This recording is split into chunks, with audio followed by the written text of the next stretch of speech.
एक डॉक्टर बड़े ही तेजी से हॉस्पिटल में घुसा। उसे किसी एक्सीडेंट के मामले में तुरंत बुलाया गया था। अंदर घुसते ही उसने देखा कि जिस लड़के का एक्सीडेंट हुआ है उसके परिजन बड़ी बेसब्री से उसका इंतजार कर रहे हैं। डॉक्टर को देखते ही लड़के का पिता बोला, आप लोग अपनी ड्यूटी ठीक से क्यों नहीं करते हैं? अपने आने में इतनी देर क्यों लगा दिए हैं? अगर मेरे बेटा को कुछ हुआ तो इसके जिम्मेदार आप होंगे।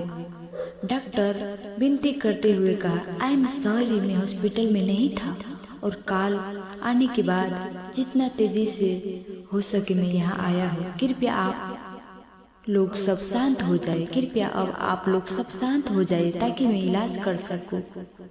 शांत हो जाइए, लड़के का पिता गुस्से में बोला, क्यों? इस समय अगर आपका बेटा होते तो आप शांत रहते।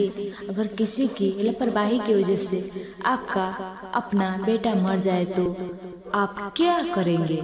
पिता बोले ही जा रही थी, भगवान चाहेगा तो सब ठीक हो जाएगा। आप लोग दुआ कीजिए, मैं इलाज के लिए जा रहा हूँ।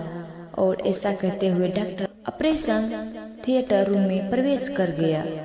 बाहर लड़के का पिता अभी भी बुदबुदा रहा था। सलाह देना आसान होता है, जिस पर बीतती है वही जानता है।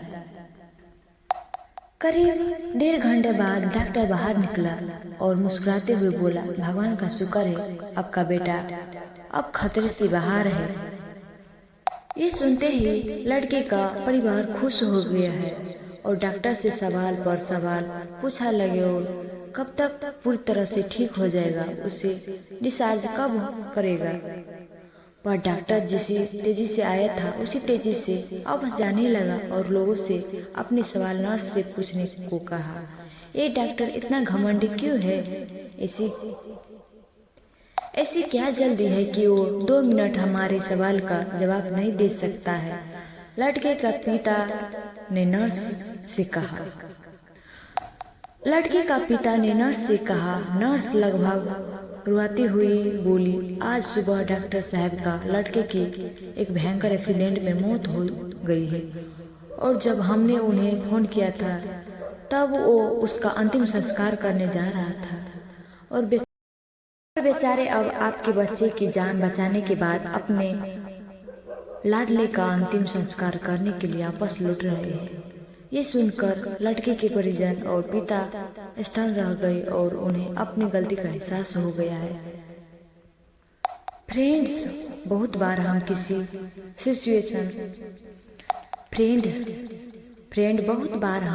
सिचुएशन के बारे में अच्छी तरह से जाने बिना ही उस पर रिएक्ट कर देते हैं, पर हमें चाहिए कि हम खुद पर नियंत्रण रखें और पूरी स्थिति को समझने बिना कोई नकारात्मक प्रतिक्रिया न दें, वरना अनजान में हमें उसे ही ठेस पहुंचा सकता है जो हमारे भी भला सोच रहा होगा।